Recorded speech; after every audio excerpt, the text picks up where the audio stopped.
విద్యని వైద్యాన్ని అందించాలని ప్రాథమిక సూత్రాల కింద కూడా సూచించడం జరిగింది. దీనికోసం నేను ప్రభుత్వాన్ని మందలించాలనుకుంటున్నా.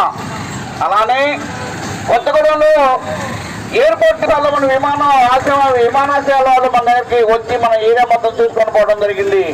కానీ ప్రస్తుత కాలంలో అది ఎందుకో మనుగడ పడిపోయింది. దాని ప్రస్తావన లేకుండా అయిపోయింది. దాన్ని నిర్మించాల్సిన అవసరం మనకి ఎంతైనా ఉంది. మన కొత్తపల్లికి అలానే హెవీ వాటర్ ప్లాంట్ కి కేటీపీసీ వాళ్ళకి అందరికీ విమానాశ్రయం అవసరం ఏర్పడ్డది. ఎందుకంటే మనకి పారిశ్రామిక కూడలి తప్పనిగా మనకి విమానాశ్రయం ఉండాలి. కానీ ఎందుకో ఇది మరుగుపోయింది. తప్పనిసరిగా దాన్ని పునరుద్ధరించాల్సిన అవసరం ఏర్పడ్డది. తెలంగాణ రాష్ట్రం ఏర్పడ్డప్పుడు బయ్యారం దగ్గర కాంప్రమైజ్ ఉక్కు పరిశ్రమ పెట్టడానికి తెలంగాణ ఏర్పడిన తర్వాత దానికి ఊసే లేకుండా పోయింది. తప్పనిసరిగా పరిశ్రమ ఏర్పాటు చేసినట్టయితే నిరుద్యోగ సమస్య చాలా వరకు లేకుండా చేయడానికి అవకాశం దొరుకుతుంది.